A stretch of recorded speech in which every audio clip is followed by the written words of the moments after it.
I want to first thank you for taking the time to sit with us here with the Cambridge Journal of Law, Politics and Arts to talk about your work as a chief editor of Ukrainian International, and we'll also talk about Ukrainian culture and heritage and many topics that are relevant to modern day Ukraine. Now, as you've said in a previous interview, you've said you were born in the year Ukraine gained its independence. And I just wanted to start by, before getting into the war, the current war, and just talking about Ukrainian culture, I want to talk about how did your growing up with, it almost seemed like you grew up with Ukraine, and how did your environment shape up your career path and how you wanted to help Ukraine in the future? Thank you for this question. As we joke with my friend, can we please stop to, please, all of the historical events can stop during our lifetime, because me as growing up in Ukraine, it's kind of, there's always something changing. And then I was young and brave, and the revolution of dignity happened, and then the war started. So it's all, I'm the generation who went to Crimea and as an adult, so I have as a child and as an adult, so I have very clear understanding of what is Crimea, for example, comparing to younger generation who never been there because it's have been occupied for so long for now. To be honest, I believe that in many ways, I was shaped in terms of some kind of my views in school, but I had, you don't use it in English language, but it was, we call it gymnasium, which means it's like a kind of advanced school. And I had very, I would say, patriotic teachers. So since young age, I was kind of taught that Russia is not our friend. But it was always kind of on the background because you never really think about it all the time. But I think what is important that my generation is the first one who needed, who were following this path of Ukraine of understanding who we are.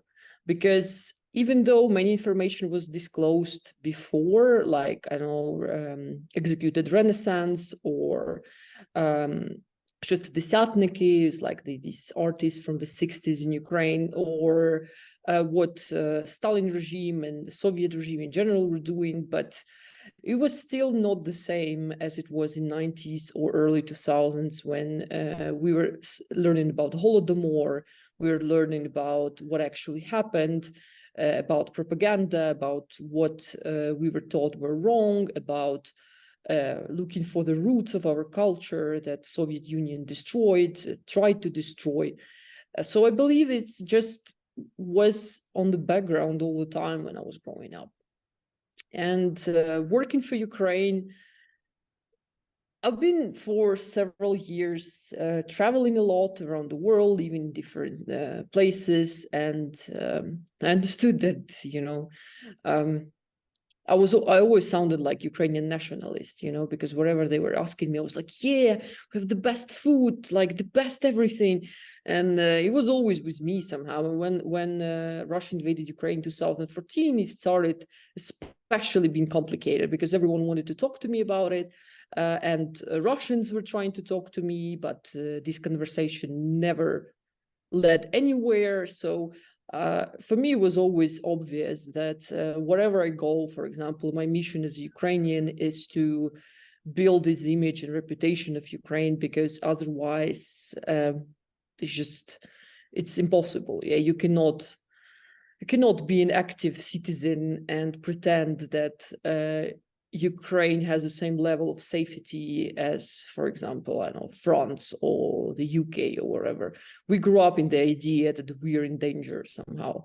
It's like existential threat that always there. Yeah. Now, for example, I live in Indonesia, in Bali, for the past almost 4 years.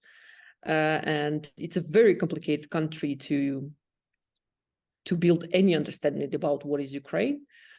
But it's also important because you speak to people, and here, for example, here comparing to Western countries, they have zero understanding of this region, of Europe in general, but Eastern Europe especially. So it needs to be built from scratch somehow. So there is many things that are unknown, but sometimes someone can tell me, well, we don't know about, I don't know, culture of Ethiopia or something. Well, yeah, but now, unfortunately, there is a very like specific reason why the world needs to learn about Ukraine.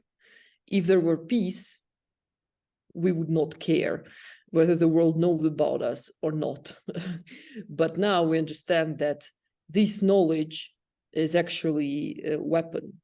So it's very important, and I believe that many Ukrainians are the same as me, who were doing different stuff in their life, but ended up focusing on all of the expertise and resources on actually working for Ukraine wherever they can. The lack of knowledge, a lot of people just associate Ukrainian culture with Russian culture or any culture around that region, or pre-Soviet countries' culture. Can you please touch on the importance of shedding light on Ukrainian culture and differentiating it from Russian culture, and showing people that Ukraine has its own identity and its own culture? Well, I would say there is several layers. On the personal layer, I was never interested in Russian culture. So for me, this assumption that all Ukrainians somehow so involved with Russian culture is untrue, because I never cared about them. I knew English pretty well all my life. I never cared about whatever they're doing in Russia. I was listening to Led Zeppelin or stuff like this. Yeah, I didn't care what's going on there. Of course, I was exposed to their culture. Yeah, so when I was a child, I could take from home library some books of Russian authors, but I always liked Ukrainian more. For me, Russia is just depressing, and always been. But on the layer of, I would say, like social, contextual, and historical, I think it's very important to understand that Ukraine and Russia were formed in a completely different spaces. Which I mean that Ukraine has a very strong ties to Europe, because Kievan Rus was one of the biggest European countries with first signs of democracy somehow in Europe. And our culture and our language is much older than Russia, and we built it up, all of these, in a different space. And Russia, as for me, they are somehow the what Mongol Tatar invasion would look like in modern times. And it's I think very often forgotten that most of Russian territory is Asia. And even if we not take about like barbaric stuff, but just to look at geography, Russia and different republics within Russia were formed in completely different historical events than Ukraine. That's why when you say, like someone says, like Ukrainian culture similar to Russian, what Russian culture? Dagestan, Siberia, like which region? What are you talking about? And that's why for me, it's very important to pinpoint that Russia was built in many ways on Ukrainian culture, not vice versa. And it's also, I think, crucial to understand that Russian culture in many ways is built on propaganda and the fact that they managed to rewrite history. One of the historical facts that I find fascinating, that Queen Ekaterina, the one that liquidated Cossack siege, she decided to rewrite the history, and she decided to pretend that Kievan Rus is actually that Russia is the next generation of Kievan Rus, because this was a connection to Europe. because Moscow was absolutely barbaric. They were existing as barbaric tribes. And she invented it. And I think for 9 years, historians were rewriting the whole history just to build this connection between Russia and Kievan Rus and everything that all the heritage that Kievan Rus left. And I think since then, everything just went backwards. And somehow I'm not a historian. I'm sure there is many other events that affected it, but this one I believe is very important because it shows how Russia is capable to use a lot of money, a lot of resources to create an image of something that actually doesn't exist. So for me, this understanding of difference, I think many people, especially Europeans, has this idea because of Soviet Union, because we were all living under same idea where there were no colors, no joy, there were work, communism and stuff. Joy were only behind closed doors somehow, within families. And but for example, when you go and you look at Georgia or you look at Kazakhstan, it's completely different countries. We do not have that much in common in terms of history, languages, the way we look, the way we socialize is just because Soviet Union made everyone look the same. But Ukraine, I think what differ us from Russians especially, we're really trying to get rid of all of this Soviet mentality. And that's what I grew up with somehow, understanding, okay, like if you take corruption or something, you understand where it's coming from and you want to get rid of it. And I think Ukrainian society, this is a difference because we want to understand these mistakes. And it's very, very complicated journey because, for example, my parents, they were born in Soviet Union. They spent all their life, like young life in Soviet Union. My dad died before the full-scale invasion a few years ago, but for him, it was a different story. He was living in a different environment. And in free Ukraine, for him, for a long time, was hard to find his place because he didn't know how to live with all of this. For my mom, it was a different story, but everyone needed to go through this journey. And it needed time for them to realize that they're not Soviet people, that they're Ukrainians. And of course, Ukraine still going through this. But I think this is something that is common somehow, and this is what people see. But this is not about culture. This is actually lack of culture, what people think of, when they think about Ukraine, I guess, in context of Soviet Union. And I want to just briefly talk about the topic of democracy in Ukraine. Ukraine, since its independence, has been trying to establish and progress as a democratic nation, and like it seems like throughout its modern history, it's constantly trying to improve, but they always face challenges dealing with Russian interference, whether that's on a political level or just Russia's always trying to disrupt the Ukrainian democratic system. Can you touch on the ways the modern Russian Federation always disrupts any progress Ukraine has when it comes to a due democratic process? Well, for me, sometimes I'm asking myself this question, so what is there for them? Like, if you take some average Russian, what does he gain from Ukraine being invaded or Ukraine suffering? And they do not gain anything. But I believe that this is the way whole Russia is built on this. The only power is destruction. So for me, Russia never stopped destroying countries around, and not just around. Take Syria. They're just destroying, and this is their way to unite people.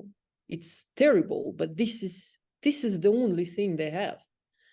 And that's why for me to think why they're doing it, besides just really power of destruction and the passion for force, for physical force and suffering, which actually is very well implemented in their culture, where everyone is suffering and dying, and that's all they have. And if you take about democratic processes, of course, because if you look at the post-Soviet, of course, I hate this term because there is nothing, it doesn't mean much, yeah, but just to classify the region, which is like Eastern Europe and Central Asia, countries like Baltic states managed to just break free straight away from Russia after Soviet Union. Other countries could not do it. And Russia is losing its influence, and it's falling more and more and more economically, socially, demographically. And this idea of Great Russia, which was built during the Soviet times, is just stop existing. And this is the way to regain this idea that, okay, we're still powerful, we still can affect how the world thinks. And to be honest, they do manage to do it because they blackmail the world with energy resources, with everything else. And that's why the world needs to learn how to work with these kind of bullies and how not to allow this to happen. That's why, for me, morally, I cannot find that much explanation why Russians really wanted to destroy democracy in Ukraine in every possible way. But geopolitically, I believe that I don't think that, because sometimes you can hear experts explaining how Ukraine is very very rich soil, very rich natural resources. It's economically important for Russia. I don't think this is the main idea, to be honest, because why won't they go to Tajikistan or something? They also have a lot of resources. I still believe that this is this idea of Great Russia, where everyone is together. That's why, if you talk about some specific events, we did not always realize that it's Russia. It's funny how you growing up in this idea, okay, we have this is bad, we need to change this, we need to change that. And then after a while, you learn that almost all of these events were connected to Russia somehow. And they were just building their presence in the east of Ukraine, in Crimea, for very, very long time. And this is why they managed to do what they did, to occupy these territories. And that's why I believe, I think we were not cautious enough with this. But it's terrible, but this is the way the world learns actually what Russia is, because they managed to get away with this for so long, destroying Chechnya, Moldova, Georgia, all of these, and Syria, and they just no one ever did anything to them. They never paid for any of their crimes. That's why they continue to do what they know best, just destroying something. So democracy is not Russian system of life. Yeah, they never had democracy, and I don't believe they will in the nearest future. That's why for them it's something that they just cannot digest. Yeah, so having democracy, and also having democracy next to you, it means having Europe next to you. It means having NATO next to you, and of course they don't want these because they will not be that threatening anymore, yeah, because when you're bordering with NATO, you cannot do much, yeah, because to be honest, NATO will destroy Russia in a day. Yeah, it's just they create this idea that they're very powerful, but, you know, against who? Zelensky, for example, has stated that just because the international community has let Russia do what it does, for example, in Africa and in Syria, it shouldn't be. This is what led, for example, Putin to believe he could do the same in Ukraine. But I want to shift more to the Ukrainian International Organization, and I want to talk about. First, I want to explore what was the purpose of this project or this organization prior to the war, and how did the war in February 2022 change, or did it even change the trajectory of how this organization was going through? Because at the time, when the war started, you could see Ukrainians helping through their very different and diverse types of way. You saw even like boxers trying to help. Everyone would go back to their country and help in their own way. Can you please tell us more a bit about Ukrainer and its purpose prior to the war and how the war has changed it? So Ukrainer is, we define it as a community and organization because we're an NGO, but at the same time, we unite a lot of people. In total, we have around 700 volunteers. It's been, it started in 2016 when Bohdan Lohvynenko, he's Ukrainian author and traveler, decided to go on expedition around Ukraine. And like, I don't want to change his story somehow, but he was actually living in Indonesia for some time, and he understood that he was traveling around Indonesia from island to island, and when he was meeting people, he was talking to them, and they never even heard about what's going on in the next island next to them. And he understood that the same problem was in Ukraine. People didn't know who they are somehow. And I believe that Ukrainian made a very important contribution to Ukrainian actually understanding where they're coming from and fighting this idea of being like little country, little nation or something like this. And so prior to full-scale war, Ukraine were going to the smallest villages all over Ukraine and exploring what's happening there. Yeah, from my favorite story, of course, is about this painter and artist and sculptor from little village near, not far from Poltava, who was building sculptures in his backyard, and he was trying to make this painting about Greece. And he was 79-year-old already, but he'd never been abroad. He never left Ukraine because he could not. He grew up in Soviet Union, and after it was 90s, no one had money, and also no one would ever give him visa to go to Europe. And only in 2017, when Ukraine was given this visa-free entry to EU, to Schengen zone, basically, Ukrainian team, after meeting him, decided to take him to Greece and collected money, donations, and took him to Greece. And we made a movie out of it as well, which we're now applying for different film festivals, like documentary film festivals. So this Ukrainer was about finding these stories of people or some specific industries, little farms, little like very natural, like people preserving nature, doing something for the region, something for the village, something for the whole country. It really, the scale could be different. So it was first of all about exploring who we are.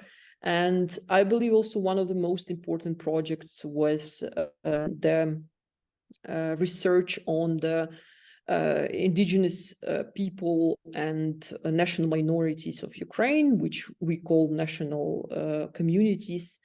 And we made a book out of it as well. And we have like a series of documentaries and written stories. And these stories that we made, it was the first time ever someone explored this to this level, like documenting and recording tradition of different national communities in different parts of Ukraine, and actually defining as well this idea of who are the indigenous nations of Ukraine, which are Crimean Tatars, Krimchaks, and Karaites. They all coming from Crimea. And after a few years after Ukrainian made this project, Ukraine actually adopted the law protecting indigenous nation of Ukraine. Also, we made very thorough investigation documentaries about Holodomor, which are translated in several languages, which always different Ukrainian organizations are using to explain Holodomor. And during this research, we actually found some new evidence that never been found before while talking to people, talking to these old people, actually understanding what they've been through, how they survived Holodomor. And so it was always a combination about like this exploring Ukrainians' beauty, like I would say Ukraine was never about the beauty in the sense of like, let's show you a perfect picture. It was a beauty of everyday things, of something that surrounds us. And I think it's just fascinating. Yeah, like it's just fascinating because all of these stories, there is nothing, you cannot write this script. Yeah, these people are just doing something absolutely crazy. And what we understood since the full-scale war, that many of the things that we documented in our videos and photos do not exist anymore. Many of them have been destroyed in Tavria region, near Kharkiv, everywhere. And we don't know what, for example, what's happened in Mariupol. No one knows for sure. And Ukraine made stories in Mariupol or in Novakhovka. And this is very important. And I believe that no one did such a thorough exploration of these specific places. So even if we will not be able to rebuild them the way they were, at least we have these, and we have people who you know, who protected these places and who put their life into protecting these places. One of the examples is Polina Raiko Museum in Kherson, for example, which was flooded because of a terrorist attack on Kakhovka Dam. And, you know, we don't know, how it's going to unfold, what we're going to be able to restore, what's not, but this is the way it is. How it changed since the beginning of full-scale war. It's changed that before we were showing the reality of what is Ukrainians, and now we still show the reality. I don't think it's changed in its values, it's just the reality changed. So if before our expeditions were to different parts of Ukraine where something great is happening, and if we were talking, for example, about Crimea or the east of Ukraine that was already occupied at that point, we were talking about it with respect. We were filming people who moved out of there, who were telling stories about where they come from. But now, unfortunately, these territories are much, much bigger. So now our expeditions transformed into expeditions to the occupied areas. And this is how we discover what is Ukrainian society is, how they survive occupation, what's happening there now, and what can we do to become even better after these areas are liberated. And of course, we still explore topics like now we have this great project, culture during the war. And we try to cover different type of arts and how these people react to war, how they reconsider this war, how they transform it into art, but also some who do not do art about war, but they continue to do something just to make people more happy or have something to be curious about besides news and, you know, and situation on the battlefield. But we still continue doing with some of the partners, for example, stories about like this rural Ukrainian architecture, which was also exploration of our roots. how we used to do it before Soviets came, before they enforced some weird understanding of how you should live, where it's all coming from in different regions. And we pay a lot of attention to regions. We try to explain how each region were formed due to some, I don't know, mixing of ethnical mix and political influences and natural, geographical and stuff like this. And we also, during the already full-scale war, we published one of our biggest documentary series about Christmas and Malanka, which is winter tradition in Ukraine, which we filmed before the full-scale war. But we believe that it's more relevant than ever to actually explain to people, this is our tradition. Not something that we were, convinced of. This is what we are. And actually, this is what differs us from Russians as much as possible. Because we have this very long history of mythology and all of these transform into these performances during winter holidays. So we still try to have this balance between, because at the same time, for example, we do documentary series about our military units that have long history. So we do talk a lot about war, but we always talk it from the perspective of values somehow, and how all of these help us to understand who we are, and where all of this coming from. We did we used to be very slow media, and now we're more fast because there is too many stuff happening. But also our team grew a lot since the beginning of full-scale war, and we have more language versions because it became even more important than before to speak about Ukraine to different countries. Now we have 12 active language versions, and we want to grow even more. So this is basically our Ukrainian International, which is language versions, and there is Ukrainian, which is everything. And one last thing, we became a publishing house, and now we're working on this as well, more precisely. We publish our own books, and this is also a way to keep the freedom and to do it the way we want somehow. So yeah, it's changed, but I would say that the values are the same. What are the safety precautions that you'd have to take on these expeditions? Because I'm not sure the Russians would be happy to see people filming. How did it differ from before the war, going into areas where usually it wouldn't be under Russian occupation, for example, in Crimea in 2014? Well, no one can go to occupied areas. We go when they're deoccupied. So we usually try to get there as fast as possible after the place were deoccupied. If last year, when, for example, Bucha, Irpin, around Kharkiv region, Izum, Balaklia, all of these places were liberated, it was one story. And even when Kherson was liberated, it was one story. But this year, what we see in liberated areas is a completely different story. There is no people. There's no one left there. And no one knows what happened to these people. So it became much more dangerous now, I would say, than it was before, because everything is completely mined.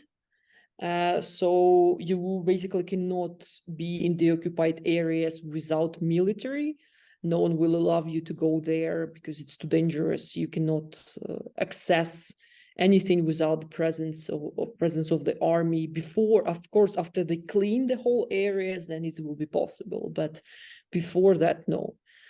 So yeah, of course, Russians are not happy. And sometimes when, for example, Bohdan was in Kupiansk after the liberation, Russian army was still somehow on the other bank of the city, so they could see them through the river, basically. So you always very close to it. And also these areas, even though they're liberated, they're under constant shelling, constant missile attacks, because closer you to front line, more weapons Russian can use to destroy.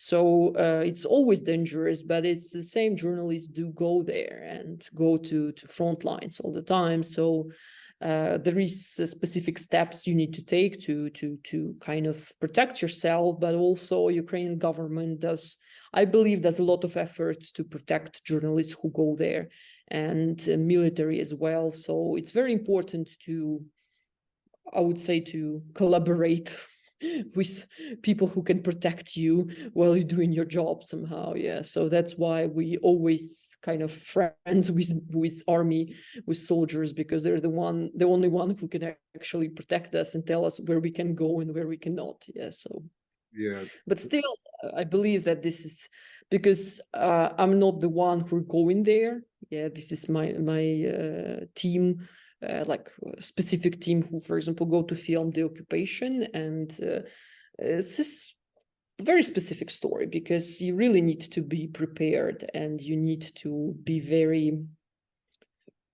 I would say, you need to listen what you've been told, because if you look at our last episode of The Occupation, which was already this year, like recently filmed, you can see how military guys are talking to our team, and they're like, okay, when I say this, you go in the back of the car. When I say this, you do, like, you need to move. So it's very like that. I think the idea changed, and it's very important that like we work together, you know, to document all of these. And I'd love to delve a bit deeper into your expeditions for the occupation.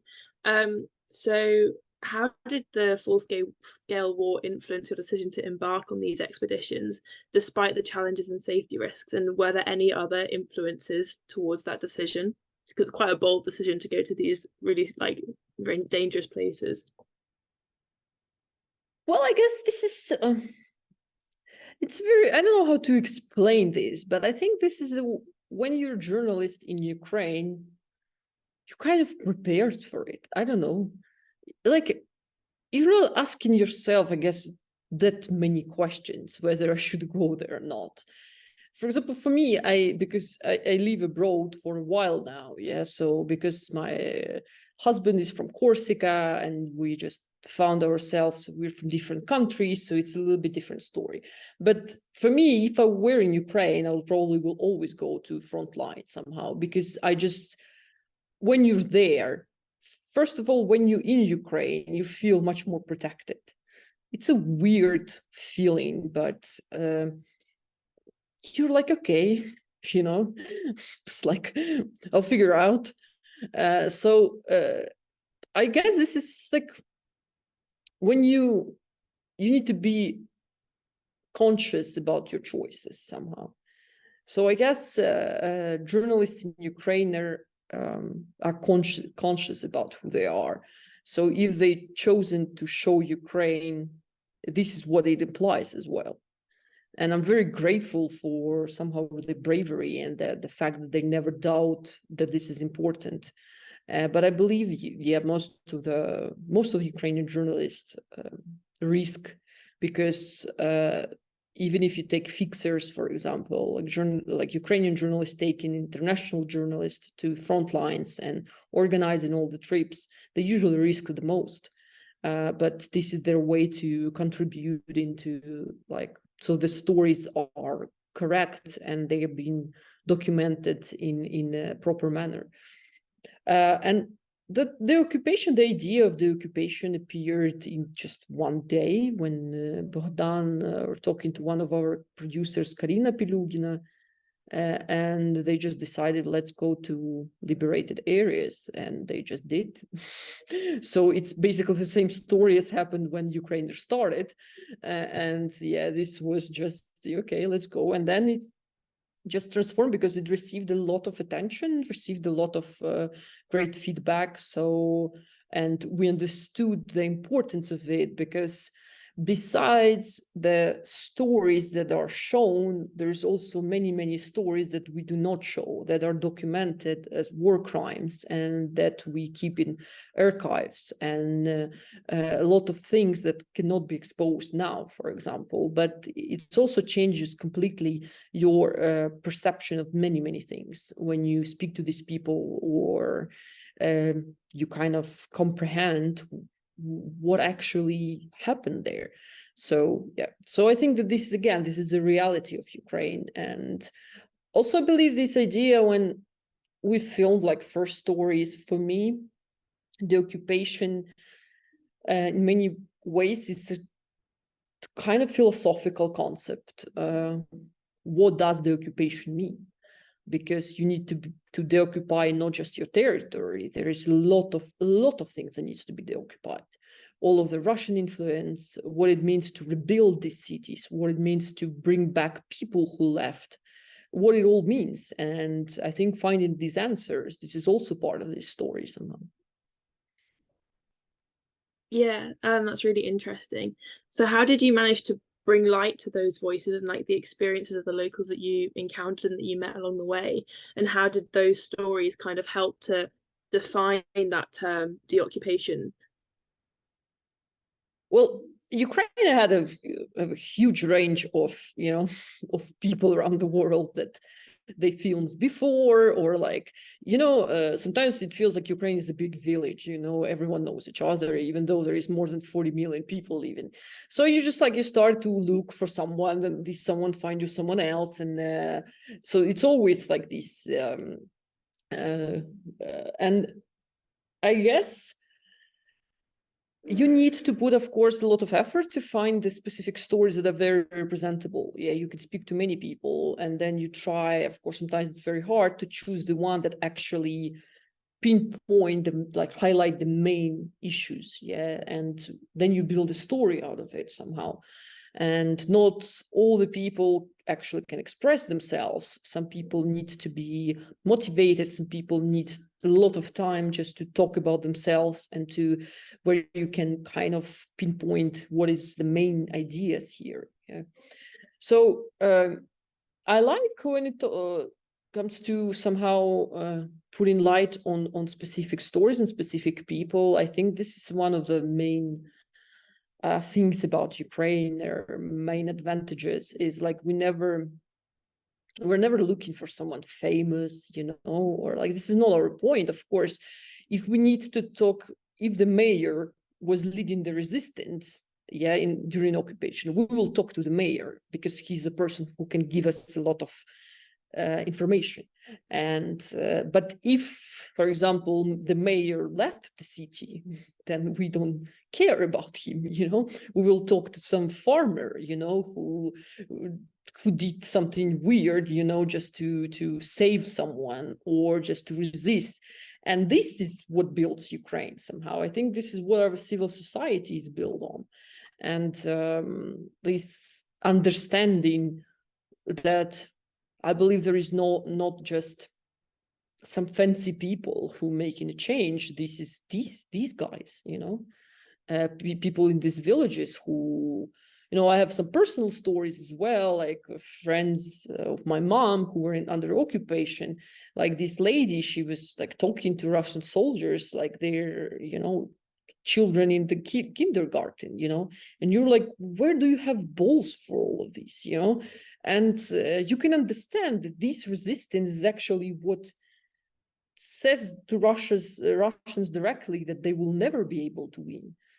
Because even some random grandma in the village will just tell them to piss off, So this is and we try to highlight these, but we also try to highlight this kind of systematic and how Ukrainians unite to resist, because it's also very important how they volunteer to support each other, or how they, do build some systematic approaches to resistance, because this is also a very good example of how you can survive the occupation, and what these kind of partisan movements can look like. And also, of course, Russian war crimes. Many stories that we record during the occupation series is actually people who fell victim to Russian war crimes.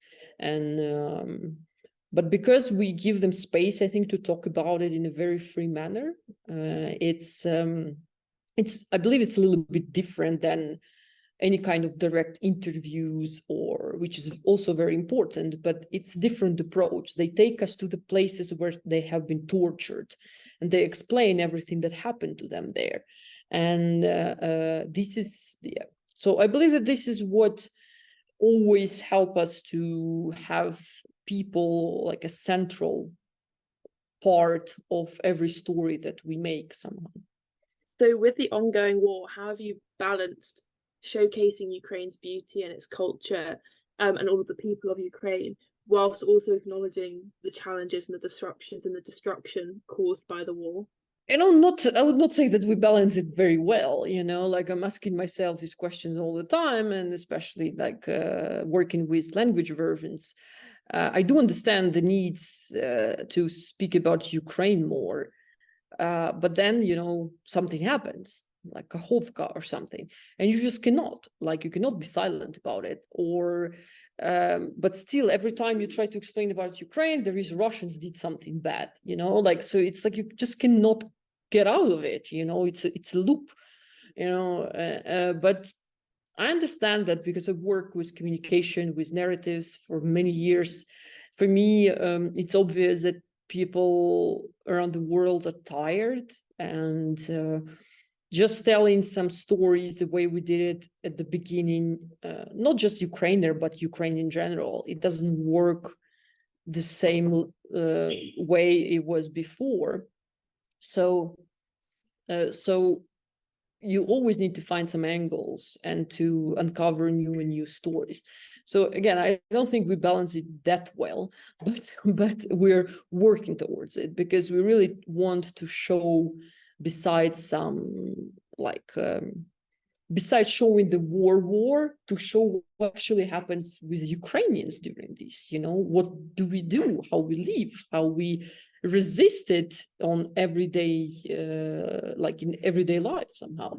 So I guess, we try, but we also, I try to use a lot of our archive stories, we call them, before the full-scale war, and to maybe reconsider them a little bit and to reuse them, because they're still relevant and they still show a lot of stories that are explaining Ukraine better. So we try to translate more, to maybe do some different versions, and so I hope we'll find that balance soon. Thank you so much for answering our questions. And it sounds like you do some incredible work to showcase Ukraine's culture and its people and share its stories.